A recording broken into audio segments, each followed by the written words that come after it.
राम नाम की लूट है, लूट सके तो लूट। हम लोगों को ऐसा लगता था कि ये भारत की संस्कृति, हमारी आस्था से जुड़ी बात है। लूटने की बात भगवान राम के जो पर्याय हैं उनकी थी।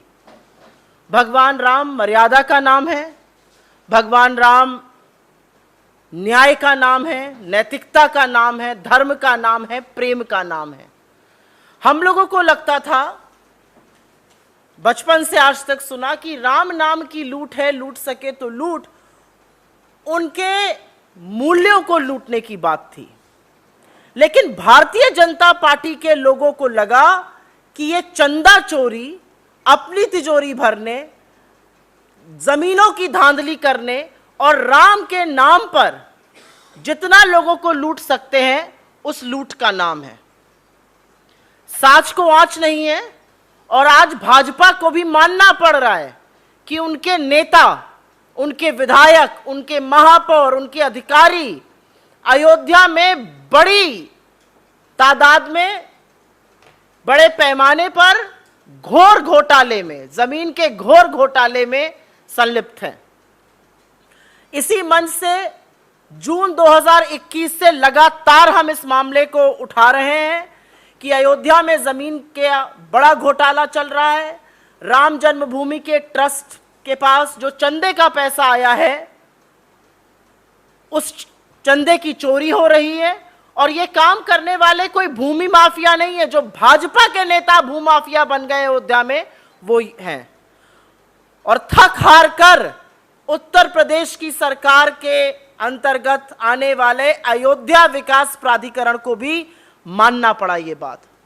40 लोगों की एक सूची जारी करी गई है जो कि जमीन घोटाले में संलिप्त हैं अयोध्या में। और इस 40 लोगों में भाजपा के अयोध्या के विधायक वेद प्रकाश गुप्ता जी, मेयर ऋषिकेश उपाध्याय जी, पूर्व विधायक गोरखनाथ जी के नाम शामिल हैं। वो सूची हम आपके साथ साझा कर लेंगे। उस सूची में तमामों अधिकारी हैं, ऐसे लोग हैं जिनका कॉन्फ्लिक्ट ऑफ इंटरेस्ट है वहां जमीन होने से। क्योंकि ये लूट भाजपा के नेताओं ने मचाई, भाजपा के सांसदों ने मचाई, विधायकों ने मचाई। और इस लूट खसोट अधिकारियों तक ने करी। जिन राजस्व अधिकारियों को प्रमाण देना उन जमीनों पर, उन्होंने भी वहां पर बड़ा घोटाला किया। घोटाले के मुख्य रूप से 3 बिंदु हैं। और 3 बिंदु हैं चंदा चोरी। आपने कौड़ियों के दाम से जमीन ली और बड़े दाम पर ट्रस्ट को बेची। इसमें ट्रस्ट के लोग भी संलग्न रहे, तो चंदा चोरी पहला मामला है। दूसरा मामला है, श्री राम जन्मभूमि ट्रस्ट ने तो सिर्फ 70 एकड़ जमीन अधिग्रहण किया है। उसके आसपास की जमीनों को सस्ते दामों पर उन लोगों ने खरीदा जिनको इस पूरे ब्लूप्रिंट के बारे में पता था। वो सारे के सारे भाजपा नेता हैं, जिनके कुछ नाम आपको मैंने बताए, साझा किए। वो एमएलएज हैं, वो महापौर हैं, वो अधिकारी हैं, वो पूर्व विधायक हैं, कुछ पूर्व सांसद हैं।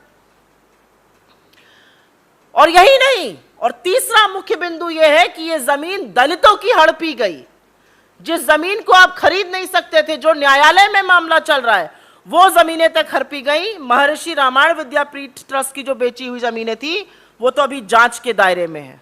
और ये जमीनें अधिकारियों के रिश्तेदारों ने खरीदी हैं। तो चंदा चोरी, मुनाफाखोरी और दलितों की जमीन के साथ। और ये आरोप लगातार कांग्रेस पार्टी उठा रही है, ये आरोप लगातार समूचा विपक्ष उठा रहा है। लेकिन इन आरोपों को लगातार संत समाज भी उठा रहा है, जिसकी आज अवमानना हो रही है, जिसकी आज अनदेखी हो रही है। अगस्त 2021 में आपकी जानकारी के लिए अयोध्या के महंत ने श्री राम जन्मभूमि ट्रस्ट के सदस्यों, भाजपा के विधायक, महापौर के भतीजे और सरकारी अधिकारियों के खिलाफ सरकारी जमीन की धोखाधड़ी में की खरीद फरोख्त की धोखाधड़ी का आरोप लगाते हुए शिकायत दर्ज करी। अयोध्या जो भी व्यक्ति गया है वो जानता है कि हनुमानगढ़ी जाए बिना दर्शन पूरा नहीं होता। हनुमानगढ़ी के महंत धर्मदास जी का कहना है कि मंदिर निर्माण के लिए एकत्रित धन का दुरुपयोग और धोखा जो किया गया ट्रस्ट के लोगों ने, उसमें चंपत राय जी थे, अनिल मिश्रा जी जैसे लोग थे। उन्होंने तमामों आरोप और शिकायत दर्ज करी है महापौर के खिलाफ, भाजपा विधायक इंद्र प्रताप तिवारी के खिलाफ, भाजपा विधायक वेद प्रकाश गुप्ता के खिलाफ। अयोध्या प्राधिकरण जो उत्तर प्रदेश सरकार के अंतर्गत आता है, उसने मुख्य रूप से बड़ी बातें कही हैं। उनका कहना है कि अयोध्या के विधायक वेद प्रकाश गुप्ता जी के भतीजे तरुण मित्तल जी ने 1.25 करोड़ की जमीन खरीदी। उनका यह भी कहना है कि उन्हीं तरुण मित्तल जी ने, वेद प्रकाश गुप्ता जी जो एमएलए साहब हैं, उनके भतीजे ने एक और 4 करोड़ की जमीन खरीदी, 14,860 वर्ग की। उनका आगे कहना है कि ऋषिकेश उपाध्याय जी ने सुप्रीम कोर्ट के फैसले से 2 महीने पहले 18 सितंबर 2019 को 30 लाख रुपए में एक भूमि खरीदी, और बाकी सारी चीजें तो सार्वजनिक रूप से अवेलेबल ही हैं। आपको याद ही होगा कि कैसे राम जन्मभूमि मंदिर ट्रस्ट के सचिव चंपत राय जी के, उस ट्रस्ट के सदस्य अनिल मिश्रा जी, उस ट्रस्ट के सदस्य महापौर भाजपा के नेता ऋषिकेश उपाध्याय जी की मिली भगत से 2 करोड़ की जमीन 10 मिनट के अंदर 18.5 करोड़ की राम जन्मभूमि ट्रस्ट को बेची गई। आपको यह भी ज्ञात होगा कि ऋषिकेश उपाध्याय जी के भतीजे जो भाजपा के आईटी सेल के नेता भी हैं, दीप नारायण उपाध्याय ने 20 लाख की जमीन को 2.5 करोड़ में बेचा। दीप नारायण उपाध्याय जी ने तो गिफ्ट में मिली हुई डीड को, गिफ्ट डीड से मिली हुई जमीन को भी नाप दिया, टिका दिया मंदिर ट्रस्ट को। तो आज सवाल एक बहुत बड़ा है, अगर ये आस्था के साथ खिलवाड़ नहीं है, अगर ये चंदा चोरी नहीं है, अगर ये मुनाफाखोरी नहीं है, अगर ये भगवान राम के नाम पर होने वाली लूट नहीं है, तो वो लूट क्या है? हम लगातार जांच की बात कर रहे थे, और विडंबना देखिए, जांच कौन करेगा? जांच करेगा एक लो लेवल का ऑफिसर उत्तर प्रदेश की सरकार में, वो ऑफिसर जिसके रिश्तेदारों ने जमीन वहां खरीदी हुई है।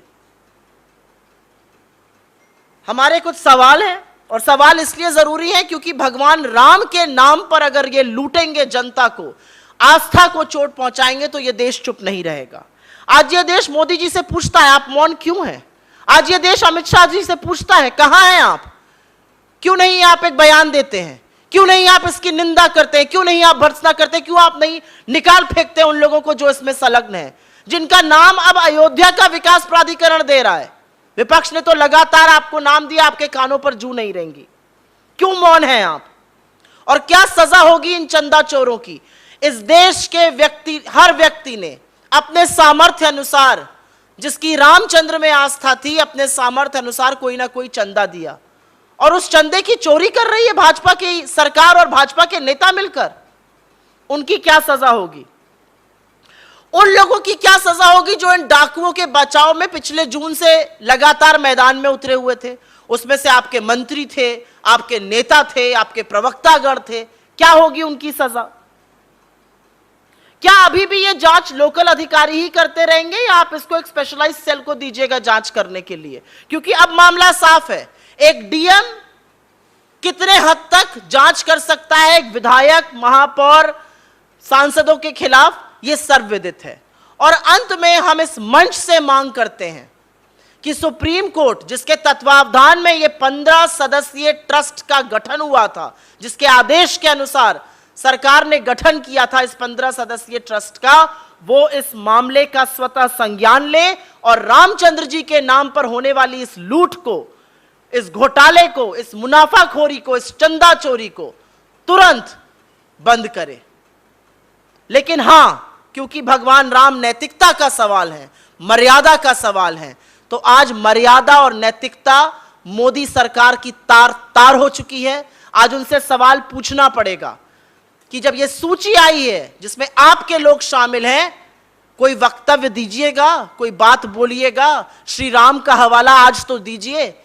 गरीब दरिद्र नारायण के मुंह से निवाला छीनने वालों, भगवान राम के पीछे छुपते हो। आज जब भगवान राम के नाम पर लूट हो रही है, तो किस खो में घुसकर बैठे हो, यह पूरा देश जानना चाहता है।